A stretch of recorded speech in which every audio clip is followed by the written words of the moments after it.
Para não falar, por exemplo, de Campanhã, que precisa de uma revolução para ser tratado como aqueles cidadãos fossem e são portuenses como os outros. Portanto, a ideia de alargar todas as condições favoráveis à regeneração urbana a um perímetro mais alargado da cidade. Depois são precisos políticas fiscais amigas.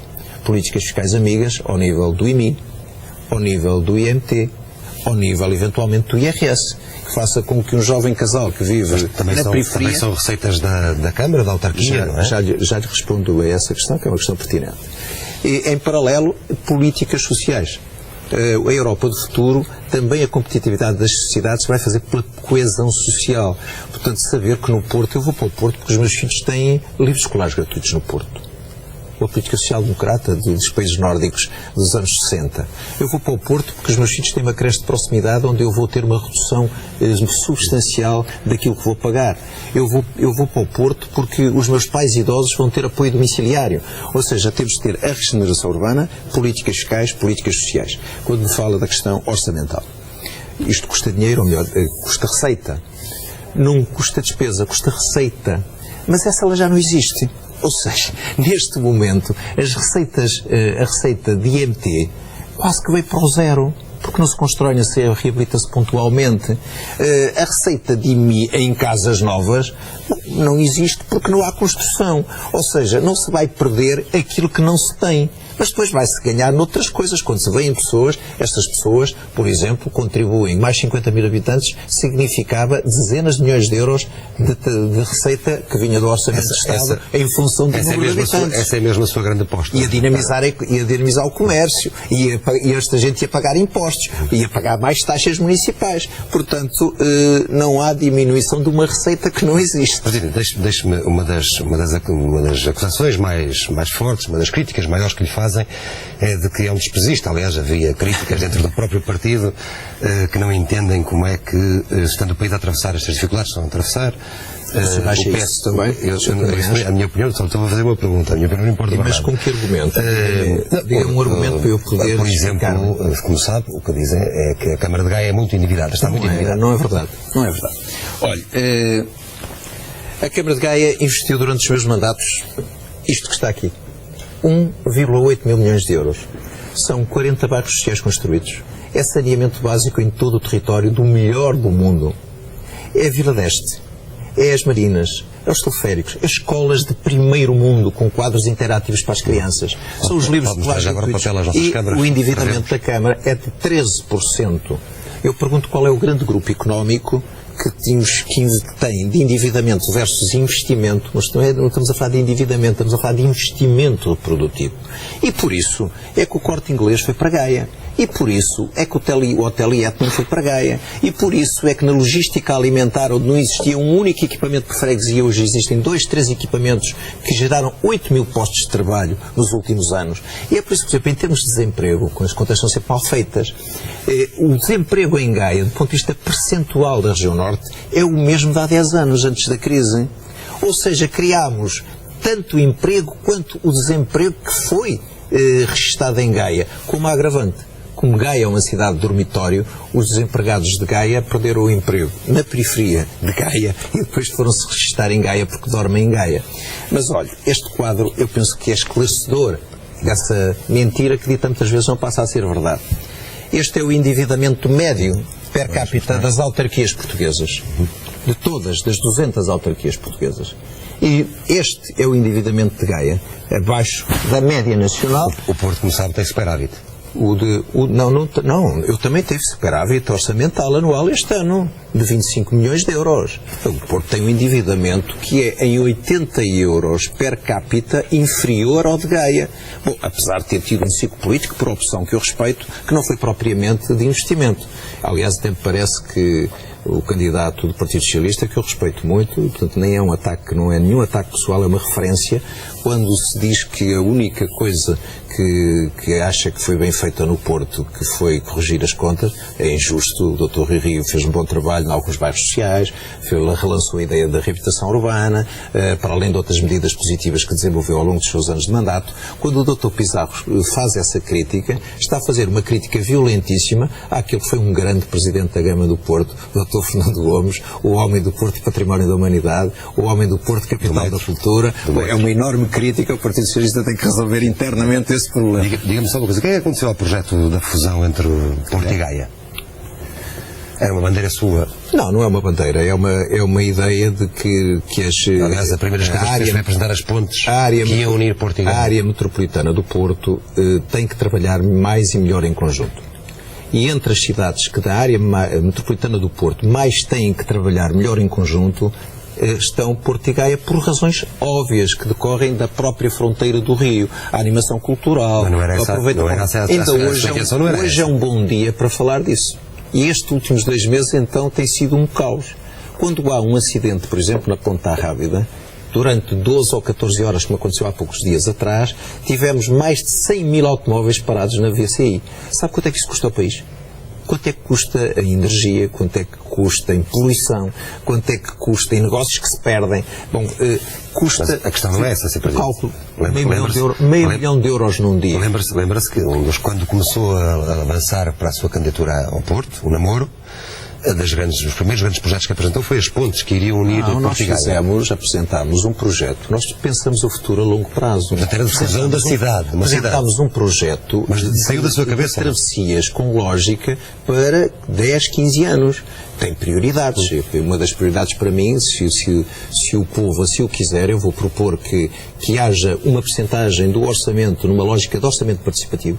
Ou seja, os cidadãos a decidir para onde se encaminha uma determinada fatia do orçamento todos os anos. Se vier a considerar, por exemplo, que há apoio CREN, há uma ponte que, do ponto de vista do turismo, é incontornável, que é uma ponte pedonal a unir as duas ribeiras, para fazer fluir toda a força das caves de vinho do Porto, da Ribeira do Porto. É uma ponte que será lucrativa, na medida em que chamará mais turistas ao Porto. Mas essa proposta que nós fizemos e não foi só essa, fizemos proposta de táxis fluviais, de transporte público fluvial, por exemplo, entre Vintes e Costuma-Lever e o centro da cidade, para tirar automóveis do centro de Gaia, do centro do Porto. O que eu lhe pergunto é... As duas cidades têm que ser geridas com mais proximidade. Mas uma questão é gestão de proximidade, outra questão totalmente diferente é fusão. Não se casa sem haver namoro. Convém que haja namoro, portanto, depois noivado, e lá adiante... E acha que haverá hipótese de haver namoro? Lá adiante os cidadãos serão... Quem é a melhor pessoa para namorar consigo? O Carlos Abreu Amorim ou o Guilherme Aguiar, por exemplo, que foi o seu preferido e depois passou a ser preferido? Eu sou muito... Não, foi o meu preferido. Eu não quero... Enfim, estamos a falar de Gaia. Eu tinha uma proposta, mas eu sou um democrata e cinjo-me à vontade da maioria. A maioria caminhou noutro sentido. Evidentemente que o candidato que eu apoio e suporto, o Carlos Abreu Amorim, não podia ser de outra maneira. Eu não tenho duas caras. Preocupam essa dissensão em Gaia? Duas correntes do PST preocupam? Guilherme Aguiar... Estamos num exercício... Como é que eu me posso preocupar com isso? Repare, olha, o meu mandatário é o engenheiro Elídio Pinho, um grande empresário deste país que foi mandatário de Mário Soares e de Jorge Sampaio. O meu Presidente da Comissão de Honra, o meu mandatário é o professor Joaquim Azevedo, um independente que é uma das grandes referências da educação de ensino superior em Portugal. O meu mandatário para a juventude é o Rui Macena, manifestamente um rapaz, um homem que veio da esquerda, porventura até mais radical. Como é que eu posso criticar que haja 2 ou 3 candidaturas em Gaia ou que acolá?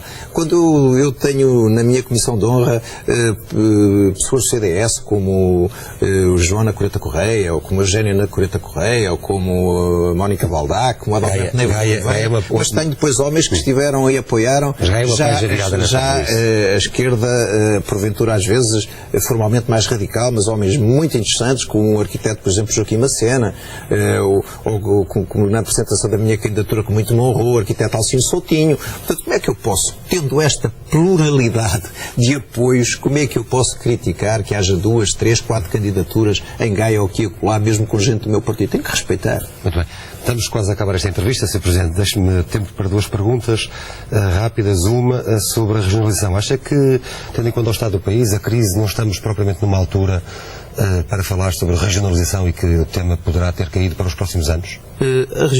As crises económicas e financeiras orçamentais foram sempre inimigas da regionalização. na medida em que permitem o discurso fácil de que a regionalização significa mais políticos, mais cargos políticos. Eu penso que é importante o Porto e o Norte crescerem neste ciclo político para poderem falar alto. Ou seja, o Porto e o Norte têm que ganhar peso político.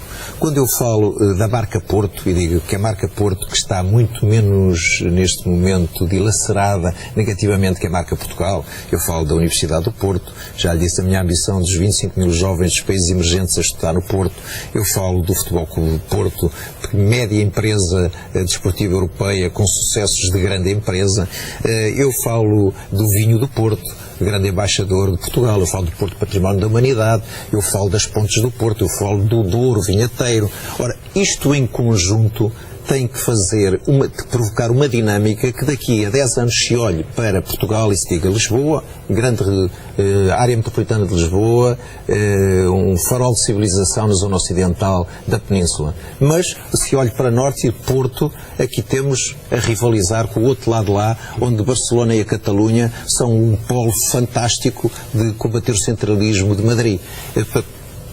O importante é que haja um crescimento económico e um desenvolvimento do Porto, com os nossos próprios meios, com a nossa ambição, por forma a podermos falar de igual para igual. Nós estamos sempre a falar, sempre a olhar para cima quando falamos com o centralismo. Portanto, temos que crescer de acordo com aquilo que cresceu o Futebol Clube do Porto, que cresceu a Universidade do Porto, que cresceram os arquitetos do Porto, como Cisa Vieira, como Souto Moura, cresceu os cineastas do Porto, como Paulo Rocha, Manuel de Oliveira. Aliás, eu deixo aqui uma última sugestão emblemática de como se promove o Porto. Esse grande homem do cinema mundial, que é Manuel de Oliveira, faz 105 anos depois das eleições autárquicas. Eu gostava muito de promover uma festa de anos convidando um dos melhores realizadores do mundo a cá vir. Convidá-los todos, do Coppola ao Clint Eastwood. Não viram todos, mas vieram meia dúzia. Fazemos na Avenida dos Aliados uma grande manifestação do povo do Porto a cantar os parabéns, a brindar vinho do Porto ao Manuel de Oliveira. Para além dele o merecer, é a homenagem mundial que o Oliveira nunca teve, popular, alargada, que sentida, fará mais pela imagem do Porto do que milhões de euros mal gastos pelo AICEP ou pelo Instituto de Turismo. Sr. Presidente, é esta a ambição que eu quero propor. Chegamos ao final com esta sua proposta da entrevista. Muito obrigado por ter estado connosco. Nós voltamos para a semana com mais uma grande entrevista, desta vez com o candidato da CDU, Pedro Carvalho. Boa noite, até para a semana.